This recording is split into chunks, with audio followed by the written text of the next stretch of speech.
Hey, good morning, everybody. Patrick Kalmerton. We are here with Norm Kester. Norm, why don't you tell the world who you are and what you do?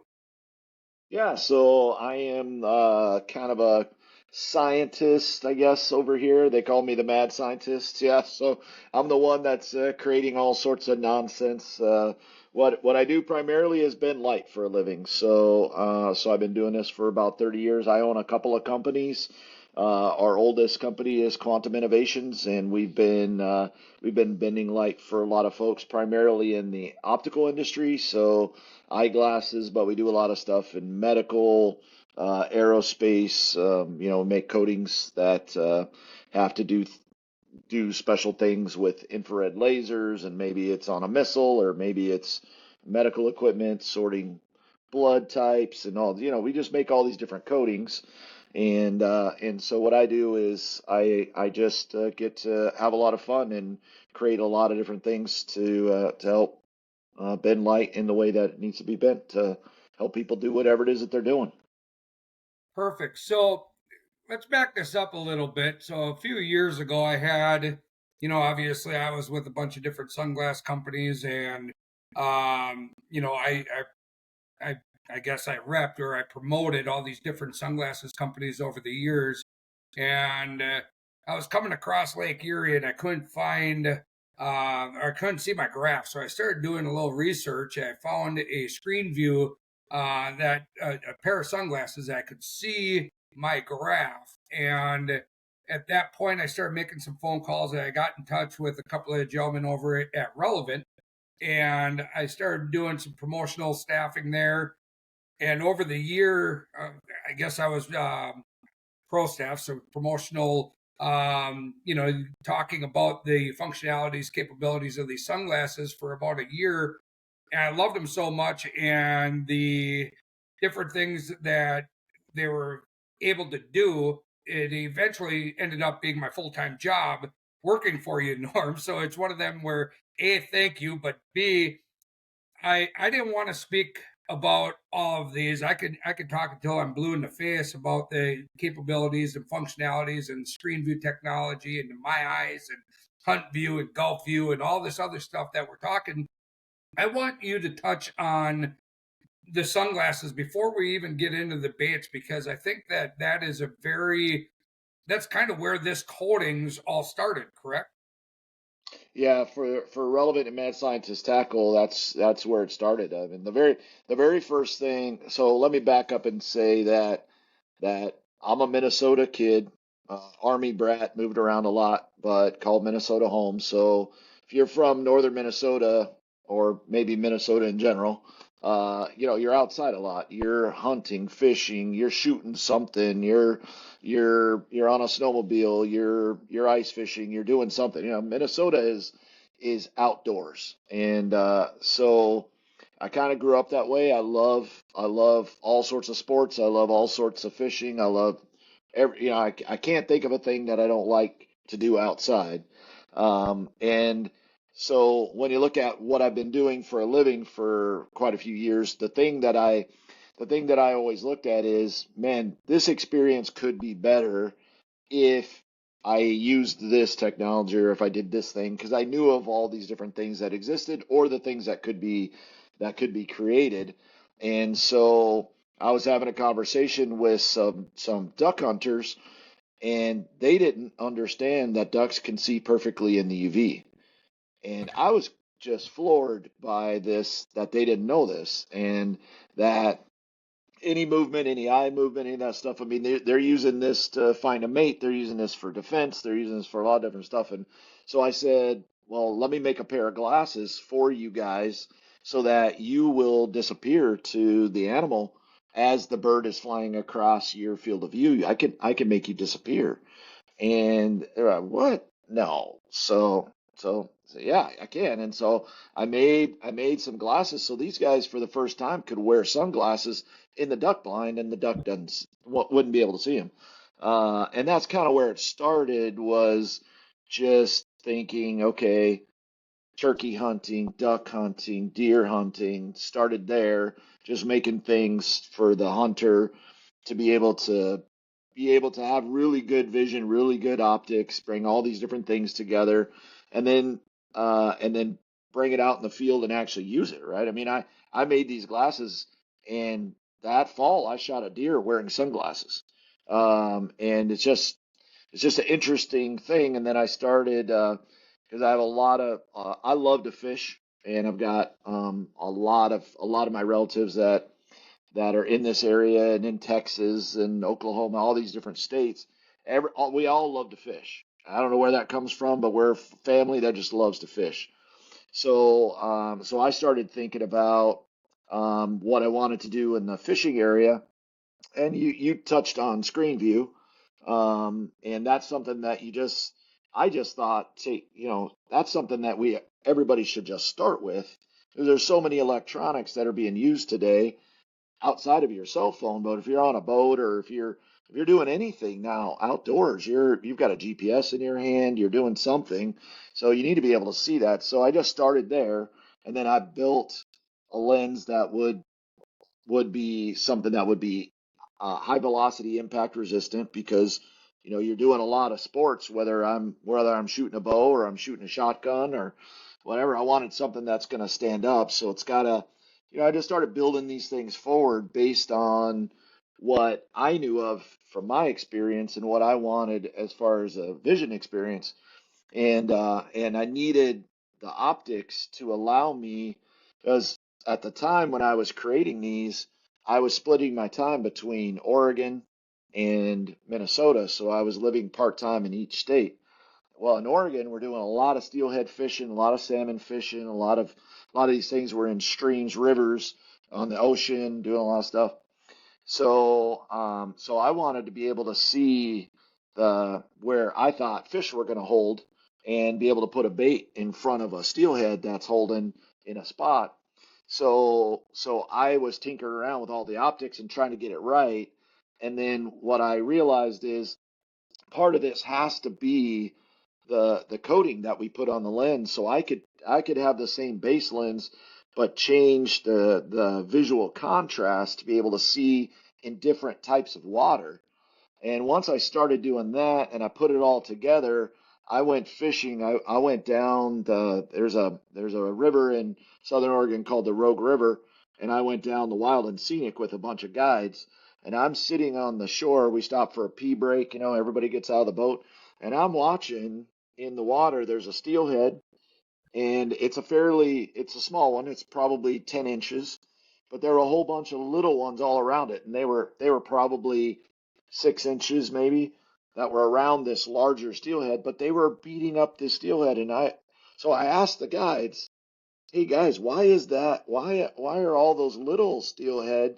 Why doesn't that big guy just turn around and just beat them up or what? I don't know. Why is that Yeah. happening? Do they know that there's something wrong with that guy, or what's happening?" Well, hey, look, they can't see it. And I didn't realize it. Now these guys are wearing really high-end sunglasses, and I'm not going to name the brands that they're wearing. It's not important. But these guys are they're all sponsored. They're all wearing really high-end glasses. And the one guy comes up to me and he looks down in the water and he can't see it. I gave him my glasses. He put my glasses on, and then he could see down in the water and see all these fish. And then he turned around with his glasses and just threw them in the woods. And he's I got the best glasses and I can't see that. And you're telling me. And so anyway, then I knew that this was before I released a pair of glasses to anybody. I wanted to get it right. And once I had that experience and I put glasses on all those guides' faces that were on that trip, and it just was a game changer for them. And then I knew I had it right. I had the formula right to be able to provide the kind of vision that I wanted to have. And then I came out here to Minnesota, and I was fishing with my cousin out over in Alexandria, and we were casting chatterbaits, and we're casting chatterbaits for bass and pike. And I had never until that moment seen a pike come across the lake to hit my chatterbait. And I've always worn good glasses. I've been in the optical industry for 30 years, well, I don't know. I don't want to. date myself, but anyway, it's more than 30 years. Bro, And yeah, I'm old. Yeah, so and I'd never seen that before, and I thought I had to put the bait on the fish, right? There's a fish holding in an area. This pike came from it flashed and it just came straight across the lake and hit that chatterbait, and I almost went out the other side of the boat because I'd never seen it before. It scared me. And that's when you knew got the optics right, you got the color contrast right, you got the screen view right. It's easy to wear, it's light, it just does so many things for you. Especially for me, like when I'm in the boat for 4+ hours, right? I'm fishing. And so I want something that I'm going to wear that's going to be comfortable over the long term. You're not taking it off and rubbing your eyes. You had an enjoyable experience. And to me, the line was, if you could go out there, see things, you put a bait where you want to put it, you see the log under the water, you're pulling a square bill over a stump, but you see clearly where that stump rise is, and you could pull that over and drop it down on the other side of it and pull that smallmouth out of there. And then at the end of the day, you forgot you were wearing glasses. You walk into the store to get a drink after, and you walk in. It's not until somebody looks at you that you realize that you're still wearing glasses because the clarity is so good, and it's a photochromic, so it gets light and dark. So that's when I knew I had the whole package, and but that was, I mean, we did that for a couple years before we released a pair of glasses because I always wanted to get it right. So I think that kind of gives a little bit of background as far as like kind of what I wanted to do, understanding, at least from my point of view, what I wanted to create, being somebody who really enjoys doing a lot of this stuff. Like we just released a golf lens. Well, I love to golf. I love to hit softballs. I love to, there's so many different sports that I love to do. My wife is super into pickleball right now, right? So I made glasses where I could really see that pickleball. I can whoop up on people because I can yeah. see a pickleball better than they can, right? So it's just fun when you get to create all these different things for all these different situations, and we just put a pair of glasses on a guy. He's the number one amateur golfer on in the Northeast, right? I mean, this guy has won tournament after tournament after tournament. Well, he hasn't seen a golf ball fly off the club face in 10 years because just is he just hasn't been able to see it because he's getting older and his eyes and vision. The only reason why he knows where his ball is because he hits it exactly where he knows. I'm hitting this 172 yards, and he goes up there and there's that ball because he hasn't seen it off the club face. I put a pair of glasses on him, and it's the first time in a decade he's seen the ball in flight. That's the thing you get to do when you get to create the right optics in the right situation and give somebody something that's optimized for the thing that they're super passionate about. That just makes this whole thing worthwhile. So it's a lot of fun.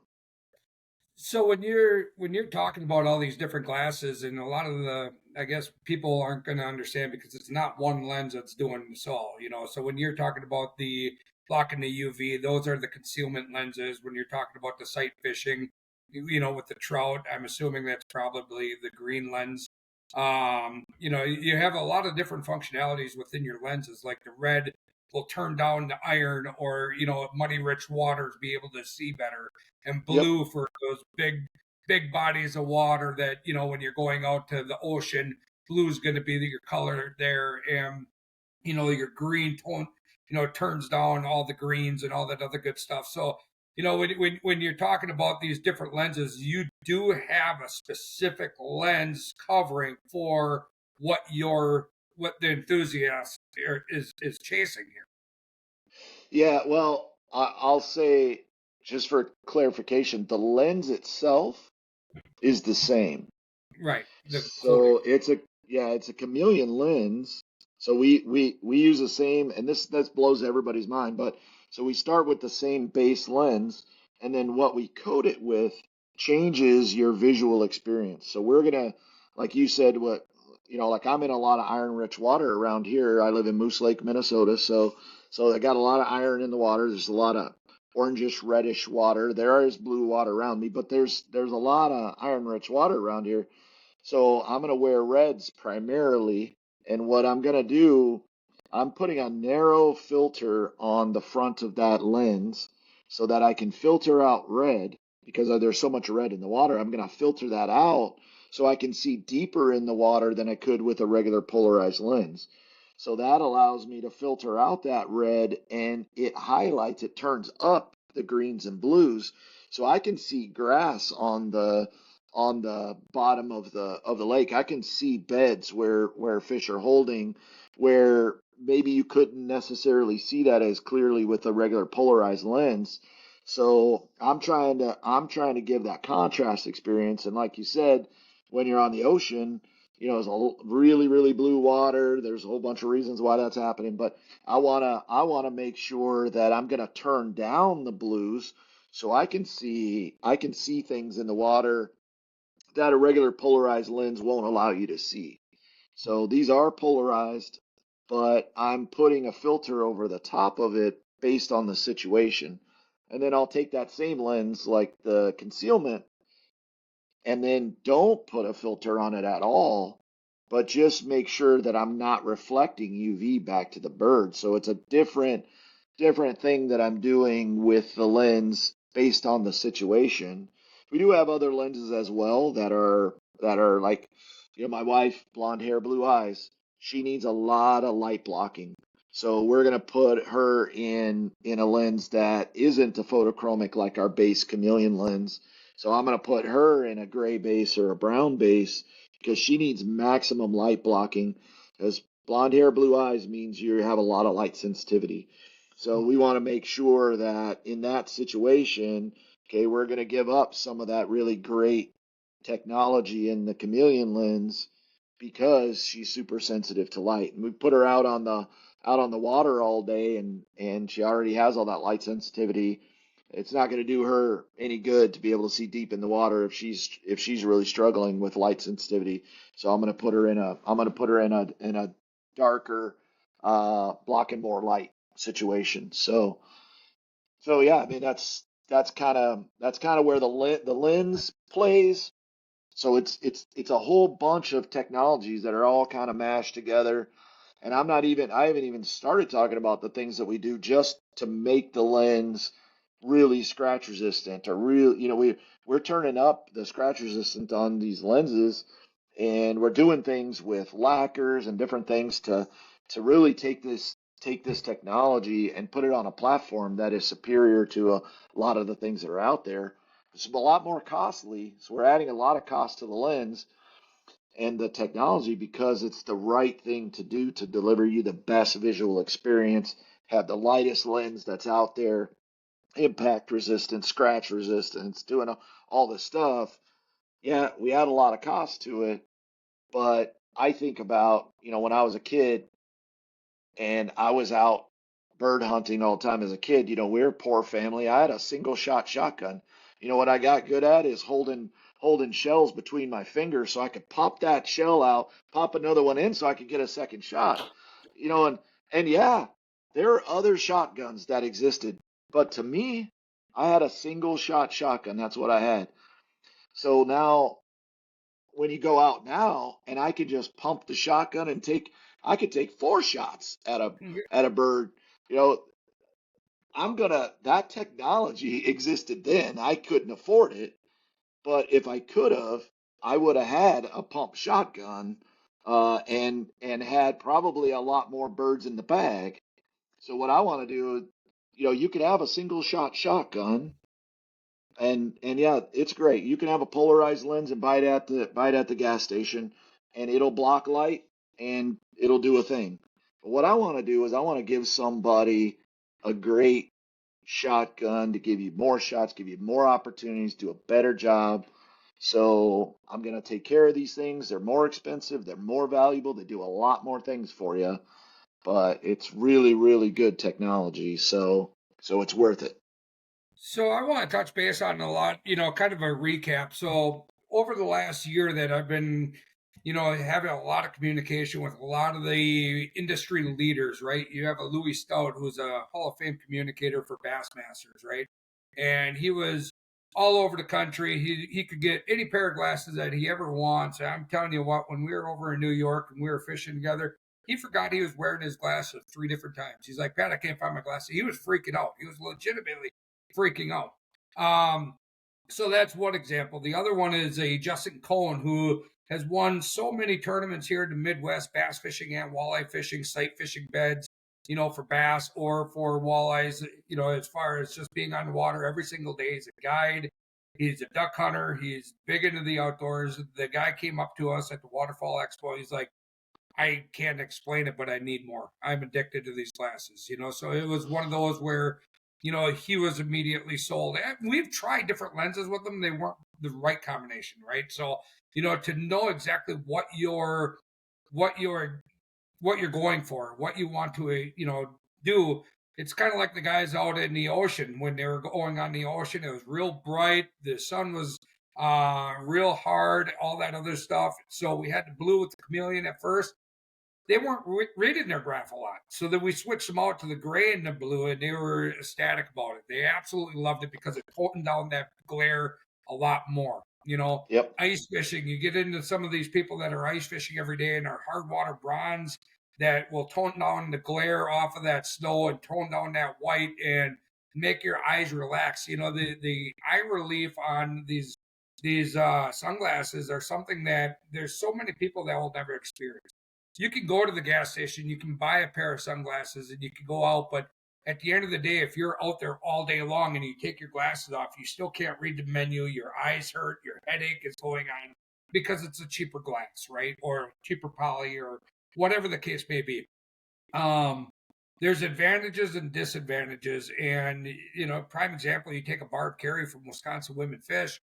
In February, I sat there and she straight up to my face said, I can't afford a good pair of glasses. And after she did end up biting the bullet and she bought that pair of glasses about 3 weeks ago, she called me. She was freaking out, absolutely freaking out. She lost her glasses.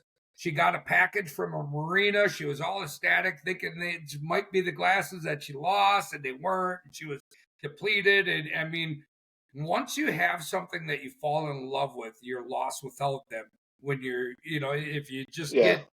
become accustomed to something that's really, really quality based, you Yeah. get lost. Well, it's just like, and everybody has gone through this arc of fishing, right? I mean, you start out like when I started out fishing, I was a little kid in Texas, right? I said I was an Army brat. We moved around a lot. I was in Texas. I started out with a cane pole.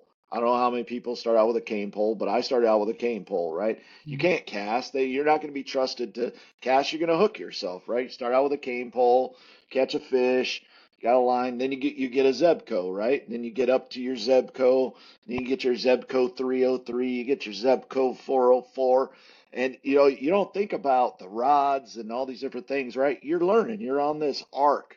Well, you get into bass fishing, or you really get into jigging, you really understand the nuance between a rod that where you got the feel when you're jigging, and you got a rod in your hand when you can feel what you're doing and you can feel the bottom and you can do that. You're not doing that with a 29.99 rod reel combo from Walmart. You're not.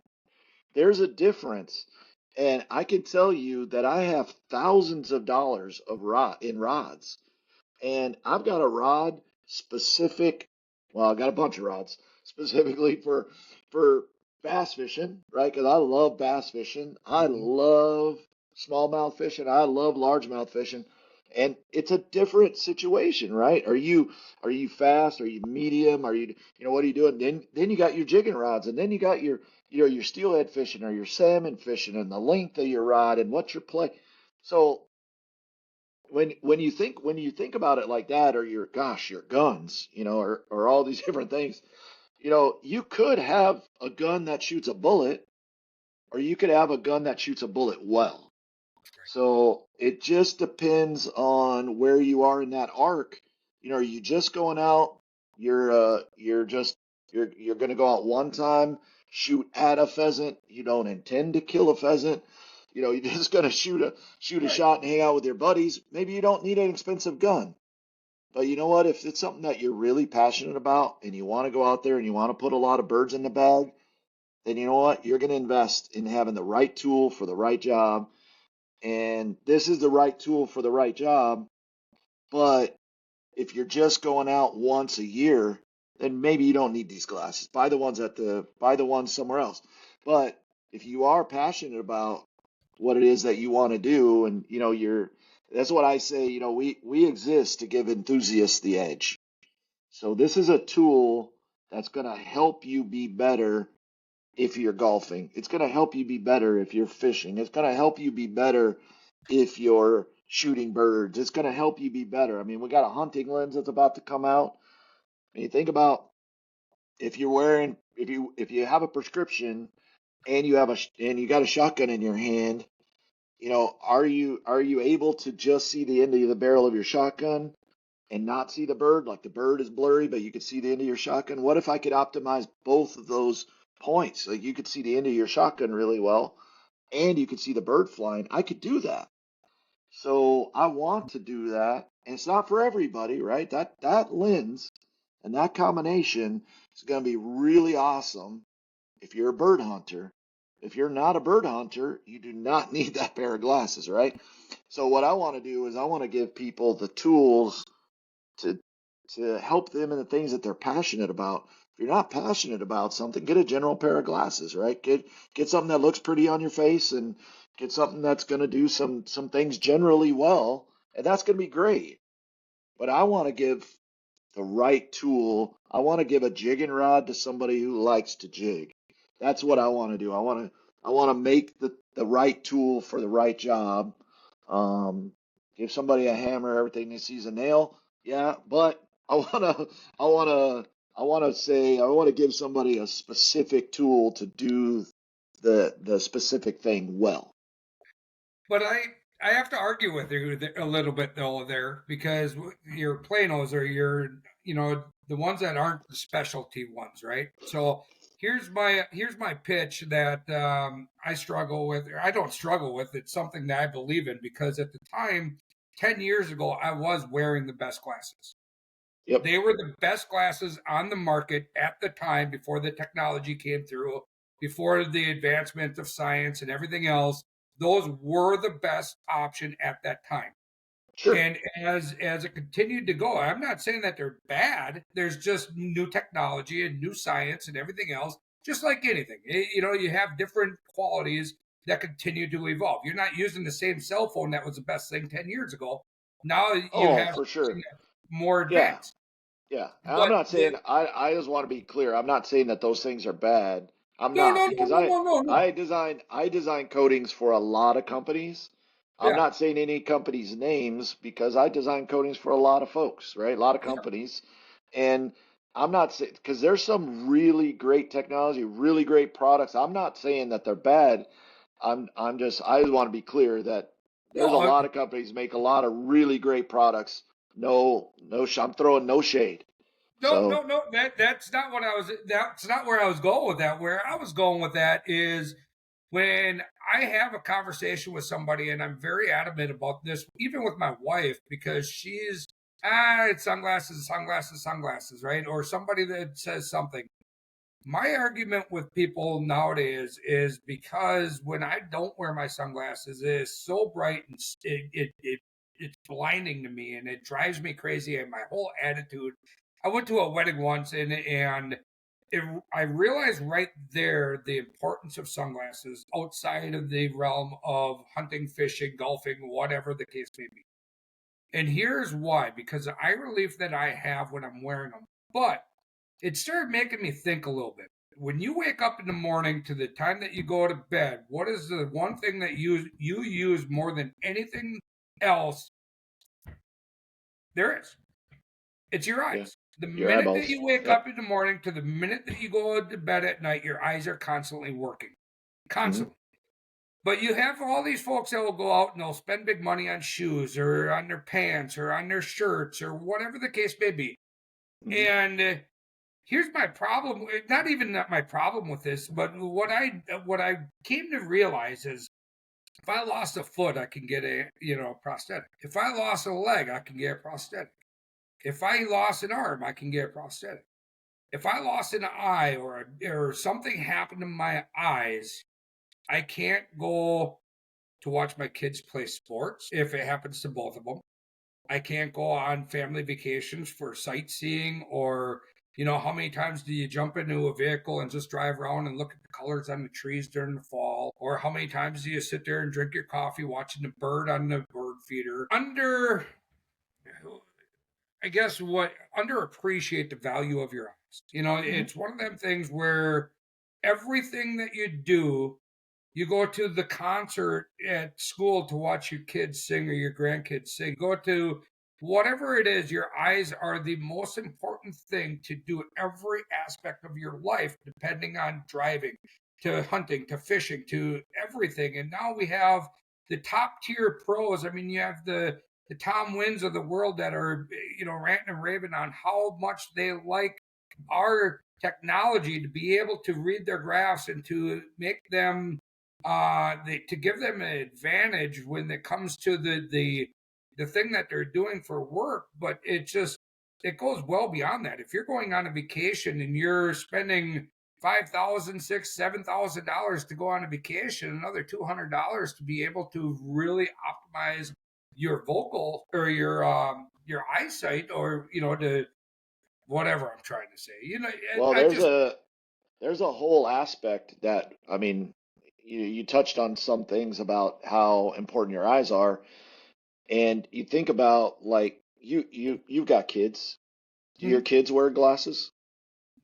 well, no, I mean some no, Yeah, but yeah, but no, here's the thing, is that every day, every waking moment that we're exposed to the sun, our eyes are being bombarded with all different kinds of light, right? And our cell phones are giving us a light, our TVs are giving us different types of light. Our eyes may or may not have defense to the type of light that we're being exposed to.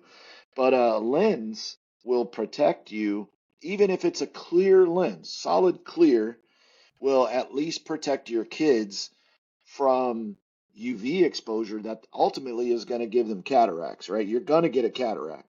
The more you're fishing or you're around snow or something like that, you're going to speed up your cataracts.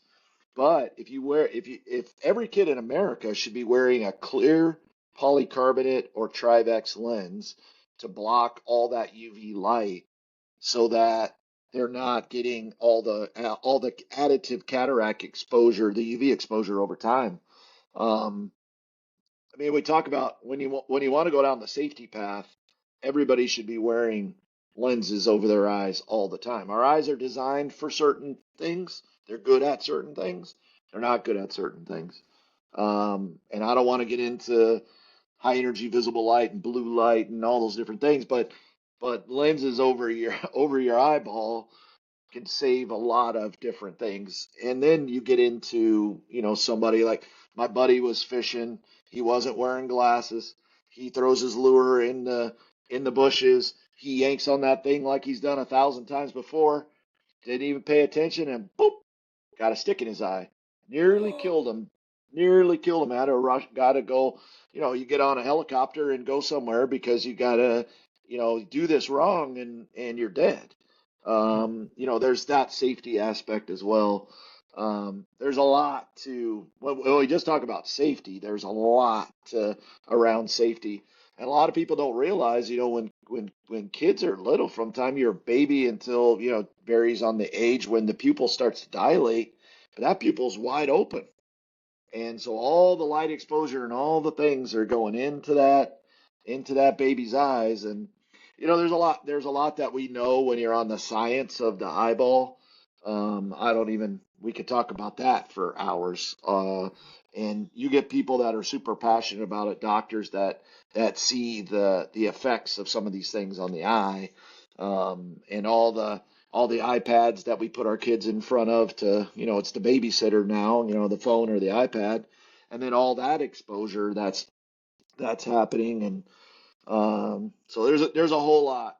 to just eyeball safety. So I would advocate for a pair of glasses on everybody's face, whether you need a prescription or not. And whether you're blocking the sun, you want them for sun protection and all the UV light exposure that you're getting and all that sort of stuff, or you're wearing them for comfort, or you're wearing them to do what you need to do better. Having something over your eyeballs is a really really good idea, and it needs to be something. Whatever you put on your eyes, make sure that it's blocking 100% of the UV. um, and so there's a whole lot there on the safety side. So luckily our lenses do that, and almost all of the major sunglass brands are blocking UV, right? So because they understand, and they're providing you a great product. When you think about the major brands, um, when you get into some of the gas station glasses, then they may or may not provide you with UV protection. You got to look at that. Um, Plastic does not block UV by itself.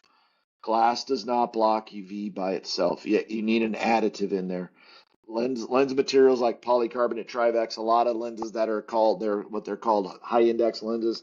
It's in the monomer, it's in the material itself. They're going to block UV. So, but a plastic lens does not do that by itself. It's not in the monomer. They got to put an additive on there so you don't get it naturally. So the cheaper lenses are acrylic. There's some sort of acrylate, or they're plastic. So those are the really really cheap ones that you get in the gas station. Those do not block UV by themselves. That has to be added to it. So, um, but anyway, we could talk about safety. I could talk about that for a long long time. Yeah, and I think at some point we'll do that. But when you keep talking about blocking, now I'm going to completely switch gears on you and go from blocking UV to reflecting UV, Yeah. and get into how did you end up taking the same technology and putting them on baits? It just blows my mind that it's like, hey, I got this kick ass technology, and now I'm going to put them on baits, and we're going to Well, so talk about a bad scientist. Tell me about yeah, so it. well, so I was making glasses for fishermen and professional fishermen and guides, right? So I'm putting glasses on all these guys' faces, and just so these guys are just blown away, right? The screen view, they're doing all the stuff like, okay, what else do we not understand? Do we not know, right? And I'm telling them about vision and contrast experiences and how people see, and I just rolled right into how fish see.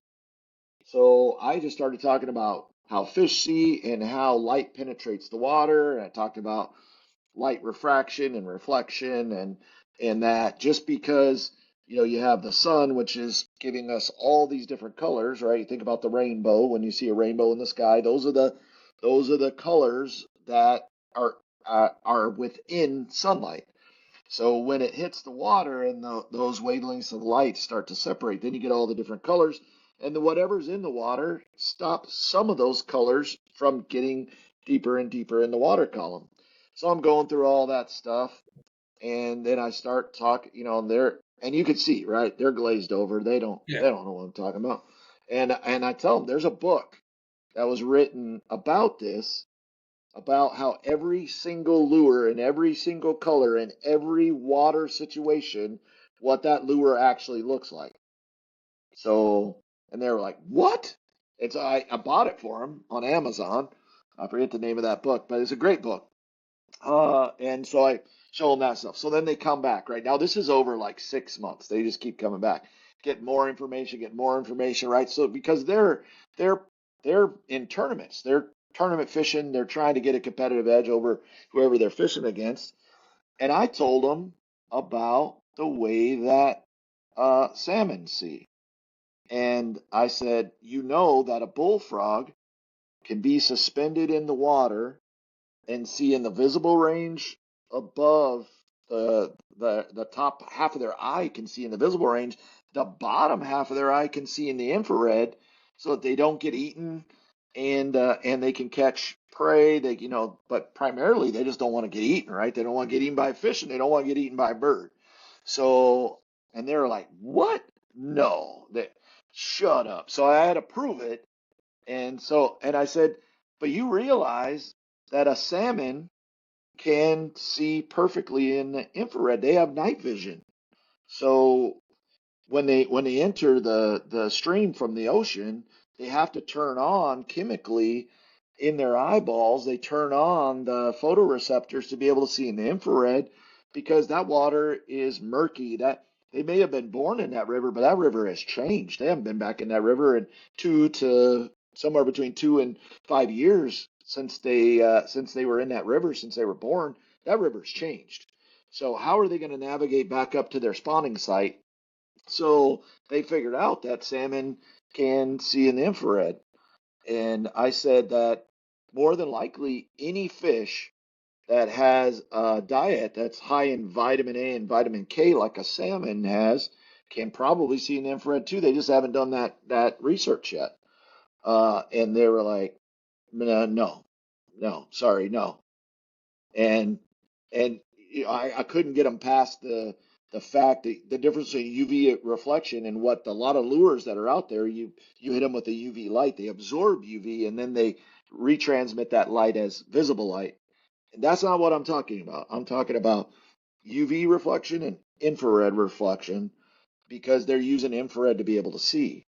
And so they couldn't get a hold of it, couldn't get a hold of it. So I said, you know what? Let me make you some lures. You give me some lures, I'll code them, and you try your lure out one side of the boat, try my lure outside the other side of the boat, and I guarantee you're going to catch more fish. And they just didn't believe me. So they're in a tournament. These two guys are in a tournament. They're in 100th place out of 100 boats, right? I mean, you're getting your butt handed to you. Oh You yeah. got to do something. They've been trying all day, right? They got 2 hours left in the tournament. Then they're like, I don't know, this tie Norm's lure on, well, whatever he was talking about, yada yada yada.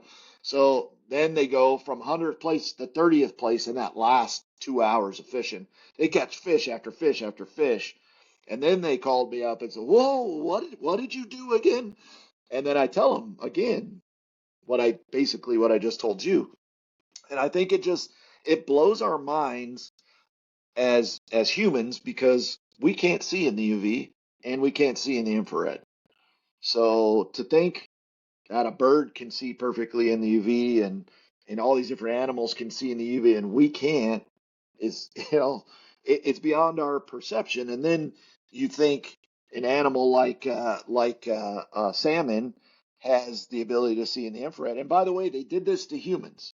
So once they figured this out that this was being done by salmon, they tried it in humans and humans couldn't see as good as salmon can't see perfectly in the infrared, but they were able to see some infrared where you couldn't see infrared at all before. So they were able to change their diets and give them the ability to see slightly in the infrared, not as good as a fish. So, but but yeah, I mean it's just a mind-blowing thing. And what we're doing, when we were going out on most trips, most fishing trips, and we were doing double blind a lot of times, right? You just did it with Jared the other day. You guys went out to the ocean. You guys had Hmm. flashers we coded.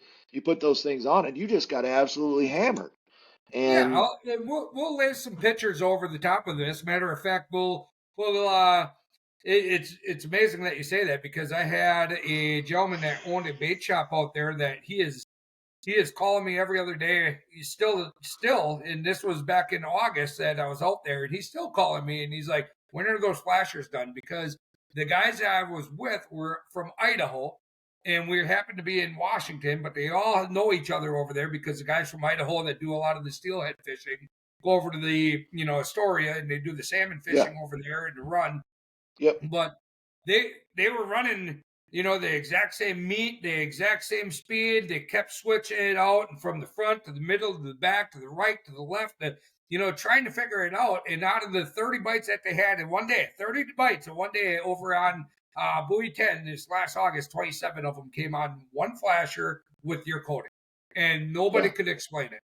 And Yep. when they asked me, I was like, it's science, it's technology, it's science. I can't tell you. We had the exact same thing a couple of different times. I had Donnie Ruppert that runs the Sunset Classic over in New York. You know, he's over there and he is sending me text messages and pictures of a lure that we coded and we sent out there. And they are tearing up the tournament world. They are tearing up the big fish world. It's not like, you know, Jared and I went over and we fished out there and we caught, you know, almost all of our fish on our coated spinner blades, where everybody, we were running a lot of different lines. There's something that I can't explain when that bait. So, okay, you can. That's why you're on here. How can you explain when you're fishing deeper on how these lures still reflect, or if it's an infrared?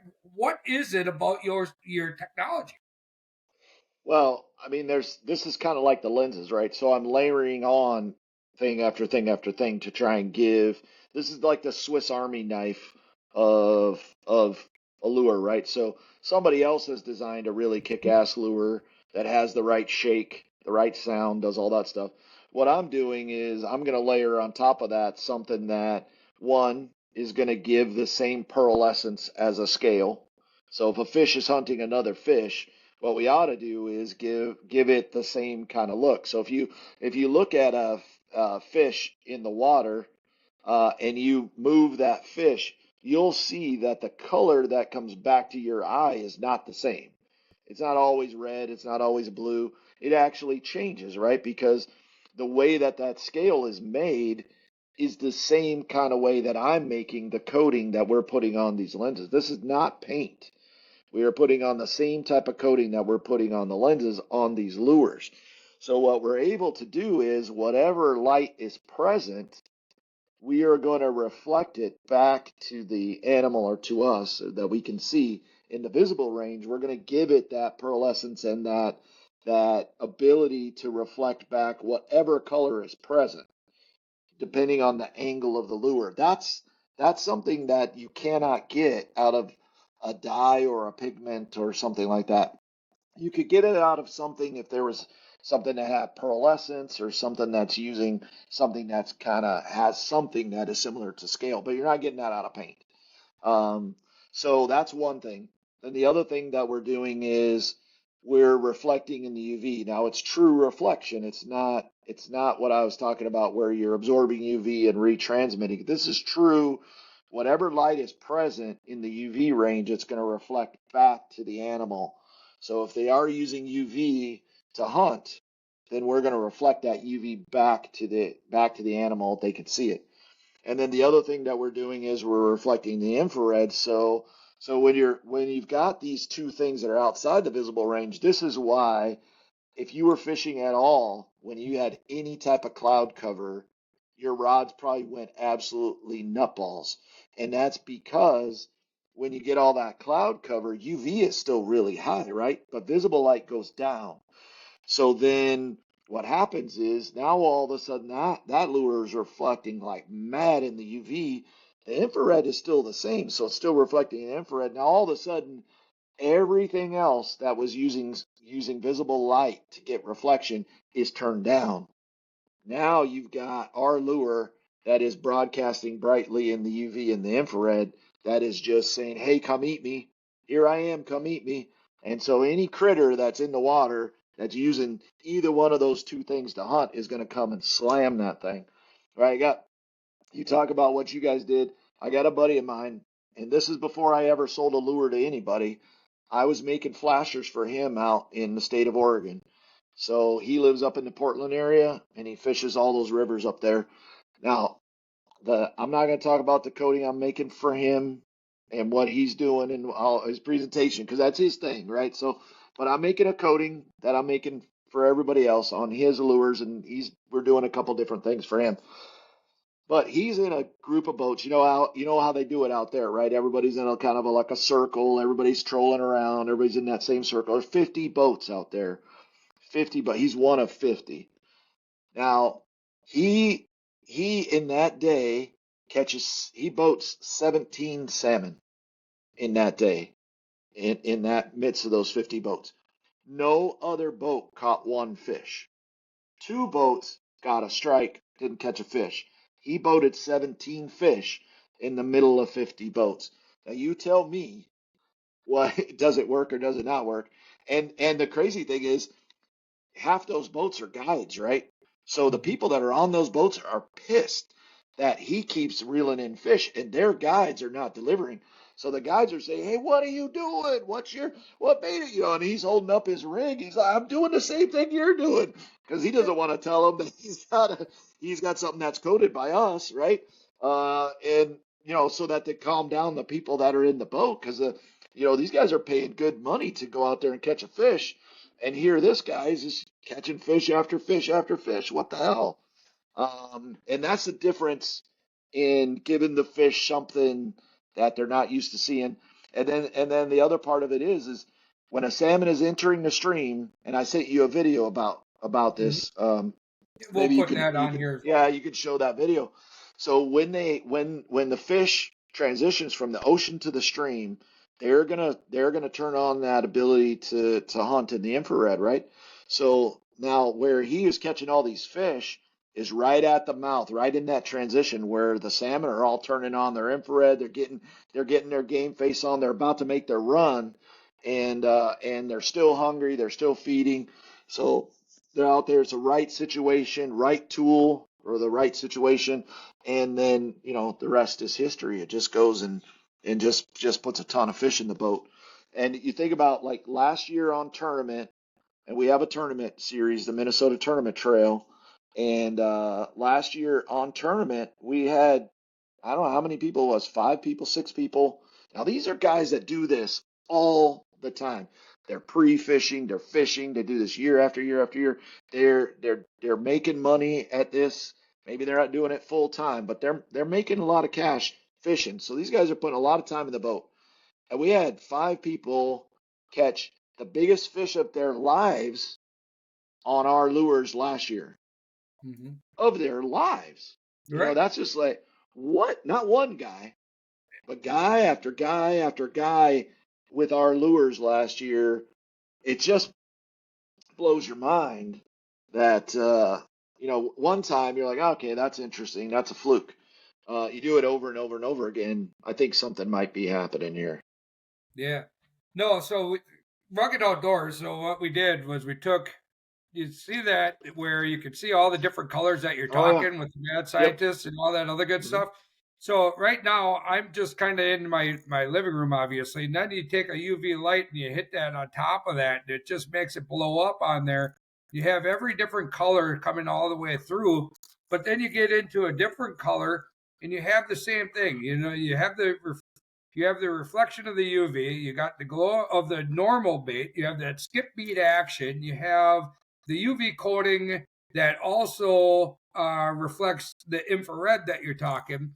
And they just put this out on their e-commerce here, as a collaboration between Mad Scientist Tackle and the skip bead action of the Yakima Maglip, which out on, you keep talking about Idaho and Washington and all that. And when we were out there in August, I just learned yesterday that there is a trout tournament, January 9th to the 13th, a couple of days before SHOT Show.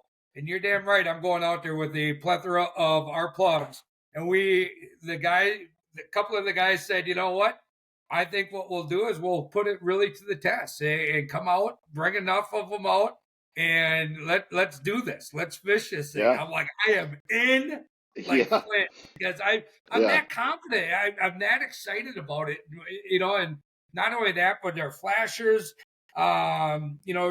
Matt over at Rugged is going to have flashers that are going to be showing up pretty soon. Yep. We're going to have some cut plugs, some spin fish and some cut plugs that are going to be showing up pretty soon. Yep. So this isn't the end of it. And, we've been working with a couple of other manufacturers. And, of course, Mad Scientist has our own, lineup of jigging spoons and, crankbaits and all that other stuff. This is a technology that needs to be known, because the color that disappears in the water column of a regular painted crankbait is, I don't want to say they're not good, because they are good. That's what we've always used. But with with time comes technology. Yeah, and I think it's just a different tool. It's just something. This is why, when I first started showing people this, and I was down, I think I was in Mississippi or Alabama or Florida, and I was showing people this. Oh, I was in the Chesapeake Bay. That's where I was. And these guys are striper fishing. These guys are just pounding top water striper, and they call them rockfish. I didn't know they called them that out there, but anyway, who doesn't love striper fishing? I mean, that's just a blast. And I'm talking to these guys about this stuff, and we just go right out, right? This bait shop is right on the water, so we just go right out. We tie one on, and we go out to the water, and this thing just lights up. You guys probably saw this when you were fishing with Jared. It lights up. It's like it's crazy in the salt water. It's like coming through like a big glow ball coming through. And the guy reels it in. He said, "We better get this out of the water before something bites us." So, and then he said, "You don't understand. What you're doing is you're creating a new category of lure. You're not making a lure like everybody. This is a new category. This is this is truly going after the vision system of a fish, where we got a lot on we got everything on scent, we got everything on the shake, we got everything on the noise, right? Motion, noise, scent, but the vision is mostly to catch people. Mm-hmm. Everything that we're doing on the lure side, a lot of it, not everything, a lot of it is to catch the fisherman, not the fish. So what we're doing is we want to create the right technology to put fish in the boat that are going to trigger them based on their vision systems. So is every fish not every fish hunts using a vision system, right? I go sturgeon fishing every year. I love it. Last year we caught 80. Our average size was 58 inches. I mean, that's a lot of That's true. mass in that we're putting in the boat, right? But they're not. I could coat a lure all day long. I'm not catching a sturgeon. They're not Mm-hmm. hunting that way, but a walleye is, and a bass is. Ambush predators, pike, muskie. Put one of these lures on and try to keep the pike off. We had to stop on Winnie.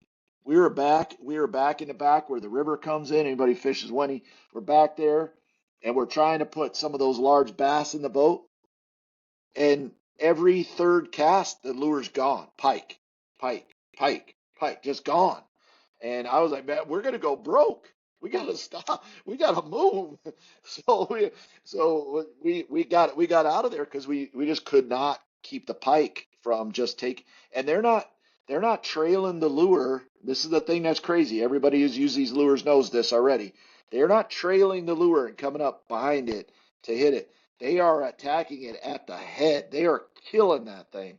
You front hook so many fish, and you're using a crankbait, and you're used to catching that, you're used to hooking that fish on the back of that crankbait. You no longer, you use this lure, you're going to catch it on that front hook because they are killing it at the head.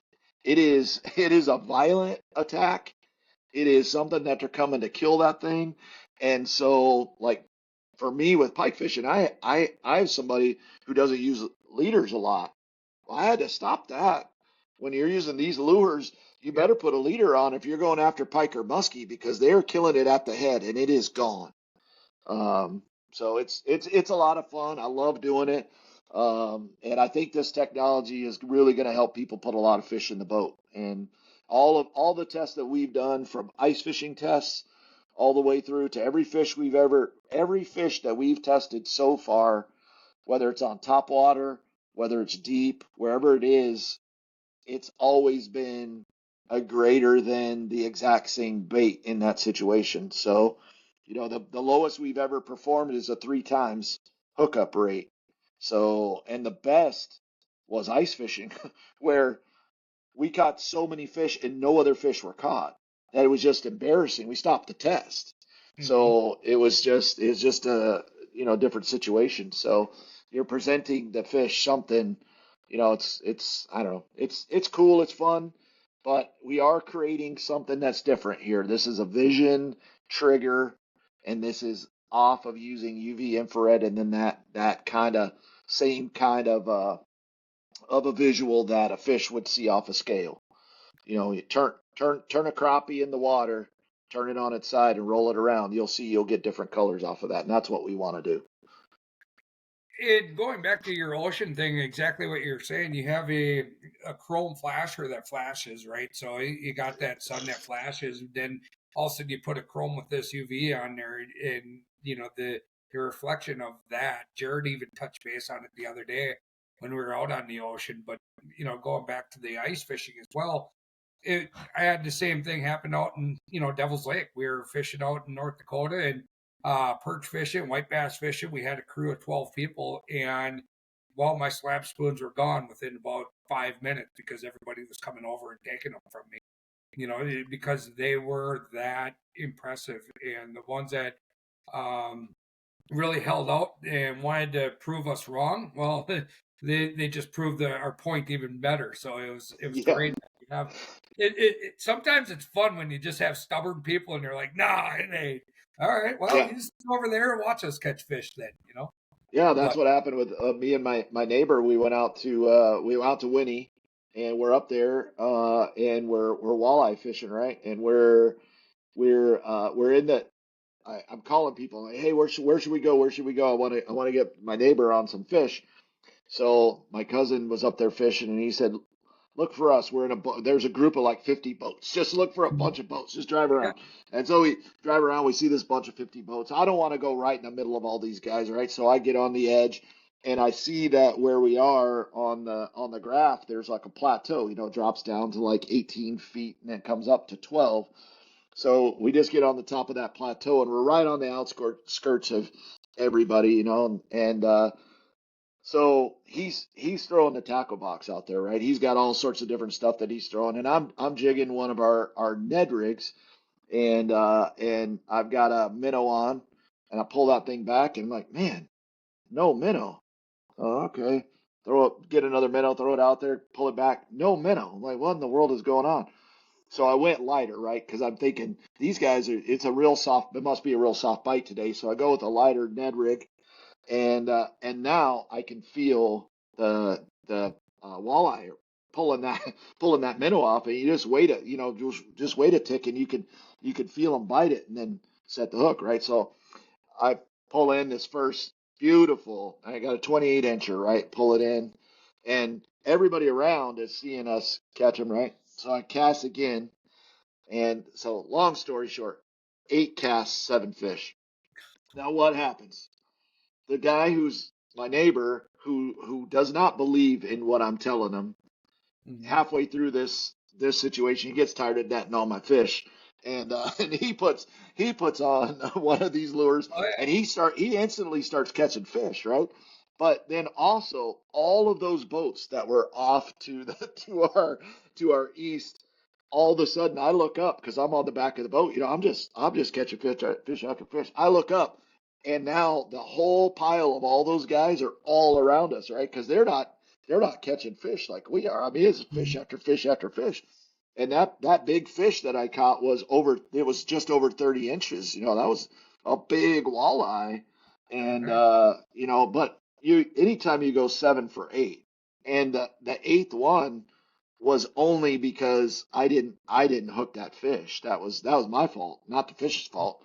Um, but yeah, but man, I made a true believer out of my neighbor. I can tell you that because he was also with me when I kept getting all of those pike biting off my lures in the back of Winnie back there. That was the same trip, and he was throwing the exact same lure I was throwing, and he didn't get a strike, and I lost lure after lure after lure with pike biting it off. So after those two things happened, he became a true believer. I did the same thing up on Bear Island with a good friend of mine up on Bear Island, and I've been fishing my whole life, and I know what I'm doing, and all stuff. Great guy, love him to death.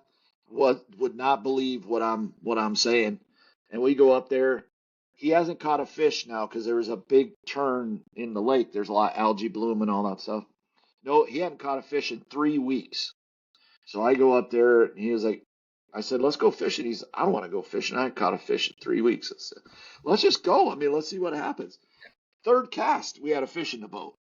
So now maybe we weren't catching all the walleye like he was used to. We ended up catching walleye. We caught him on our red crankbaits is what we caught him on in an area where you wouldn't normally fish, but that's where we caught him. But we caught pike, we caught bass. I caught my single biggest, my personal best smallmouth I caught on that lake. That thing was almost 24 inches on a top water.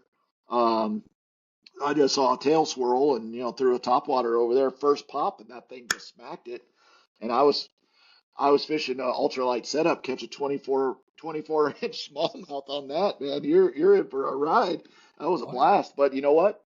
That guy, he is a true believer in our technology now, and he uses it all the time up there and loves it. So yeah, You it'll know, it'll change your game. it definitely changed our game up on the Rainy River last spring. We casted for hours and hours and hours, and there was a couple of boats. We switched over to I think it was either the pink or the green ballhead jig, and with the plastic, and we started catching fish. And Billy Linder, and those guys were right next to us, and they did the exact same thing. So, I mean, it's just there's no disputing success, right? You Yeah, can sit there and say, but the biggest thing, like even this one, when you take that metallic blue and you put our pink coating on the top of it and all the different colors that come through, and this isn't even in the light. This is in yeah, half, my half dark bedroom, but it's one of those where I'm using them and I'm excited for the future. I think that a lot of people, you see a lot of forums and I can paint that. Well, go ahead. You're never going to yeah, paint it. And we're yeah. not trying to be, we're not going to be jerks. You just don't have the technology that we have. Right, and this is not to say that, in the situation where you need scent. In a situation where you need sound. And we're not saying that that you don't need those things. This is just this is going after the vision system, right? So if you're in a situation where you're fishing for a fish that, they're hunting via scent, then this isn't the right tool for you. And this is not to say that, what we're doing with this lure, I mean, this is already an awesome lure. We're just Mm-hmm. turning it up a notch, right? So we're just putting a vision system on top of the right shake and the right sound. So the combination is the thing. I mean, if we put this coating on a stick, we're not catching any fish, right? So this is I don't want to take away from anybody because everybody's making great lures and there's a lot of really great tech out there. What we're doing is just different technology, right? We're going after the vision system and nobody is doing that. We're creating a new category of lure and presentation to catch more fish.